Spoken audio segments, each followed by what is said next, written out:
Welcome back to my channel. On this episode, we're going after the great horned owl. I've never seen one before, I've never photographed one before, but I've reached out to my community, I put some feelers out on social media, and I've got some tips for where to find them. Specifically, Philippe Park in Safety Harbor, Florida. Supposedly there's owls that live here, the great horned owl, and that's the one I'm looking for. So I've come here today. I'm just gonna take you on a little tour of the park before I go looking for them to take photos of them. There's a lot of history behind this park.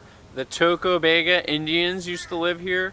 This is Pinellas County's oldest park. The Indians built a burial mound and they kind of made the park around that. It's pretty cool to see. I'll put some clips in there of that. Supposedly the Tocobega Indians have blessed this land, or they asked for forgiveness from the weather gods because the hurricanes never hit here. They typically go north of here or south of here, and it spares Tampa Bay. In addition to the owls that supposedly live here, the park is also on the bay, so it's waterfront, which provides a great opportunity for ospreys, wading birds, egrets, reddish egrets. So as a brief look, it looks like this is gonna be a great place for photography, for wildlife photography, or bird photography, whatever you wanna call it, because we have multiple options to spend our day.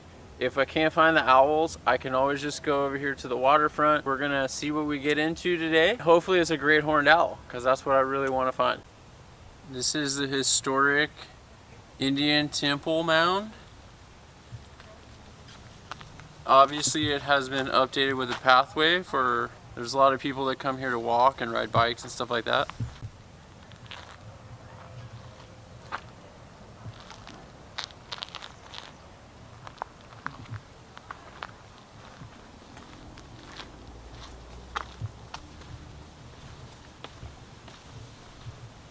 I just want to point this out while I'm here. Behind me are oysters from the local restaurants that people have shucked them and ate them, and then they get the shells and they bring them here, they bag them up and they put them back on the coastline so that the marine organisms and new oysters can grow on top of these old shells. So it's a great thing that the state does, and it's a great thing for photography, because the more marine organisms come to live in these oysters, the more birds there are to eat them. I just wanted to give you guys a little bit of insight on that while I'm here. You guys are not gonna believe this. So here I am taking photos, and there's a great horned owl in that tree right there. I'm gonna go get my camera.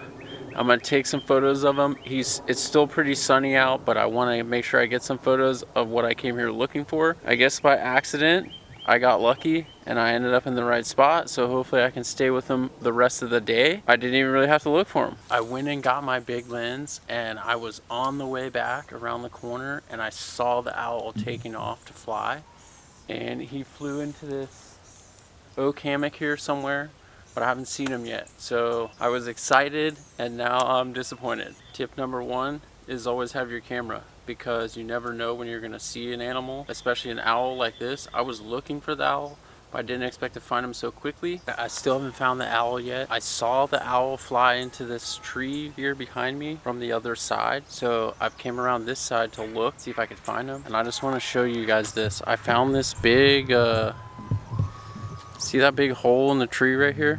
Obviously I'm no great horned owl expert because it's the first time I've ever seen one today, but I think that could possibly be an owl nest. I'm gonna back away from this, sit on the other side of the field. Hopefully the owl comes back if he lives here. Hopefully there's babies in there and they poke their head out so I can get a photo of that. Really, anyone can take a photo of an owl, but the extra special photos like feeding babies or flying or with good lighting are the ones that are really gonna get you some recognition for your photos. I relocated the owl. He's in that tree right there. The view is kind of obstructed, so I'm just gonna watch him and hopefully he moves to a different branch and I can get a better photo of him, because right now I'm shooting up, the light is not good, and there's branches in front of him. I don't think I can get a clear vantage point. While we have plenty of time waiting on this owl to wake up, that brings me to tip number two. Bring some sort of mosquito repellent, a long sleeve shirt, possibly face net, because the mosquitoes are bad. And here on the coast we have no-see-ums, what are called no-see-ums. They're little tiny gnats that bite just as bad as a mosquito, so those are even worse. Tip number three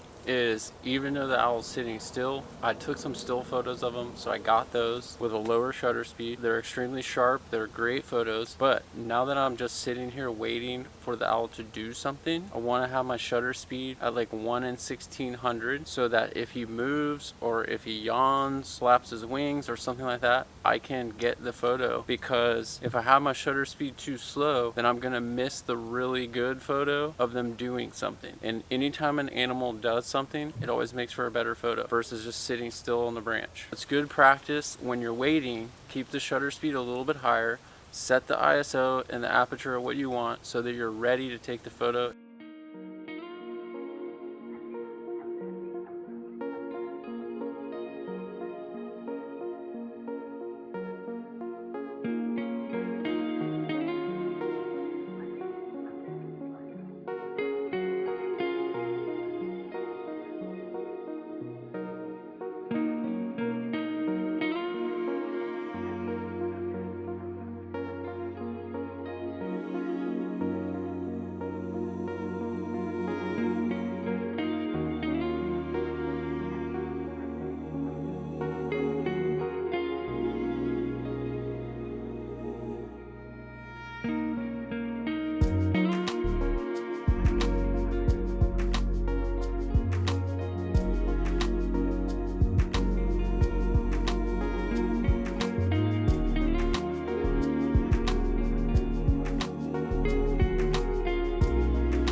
As you can see, several photos came out great.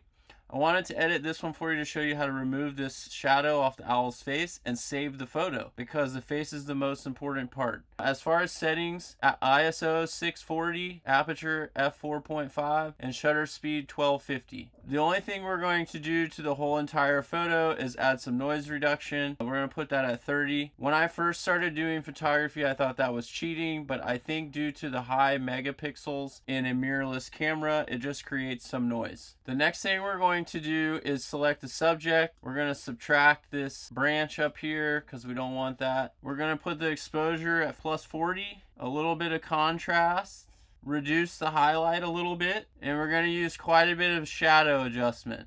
We're going to put that at 50. Clarity, we're going to put at 20 to make the owl a little bit sharper, and we're going to give him a little bit more of additional noise reduction. So as you can see, the owl's already starting to look better.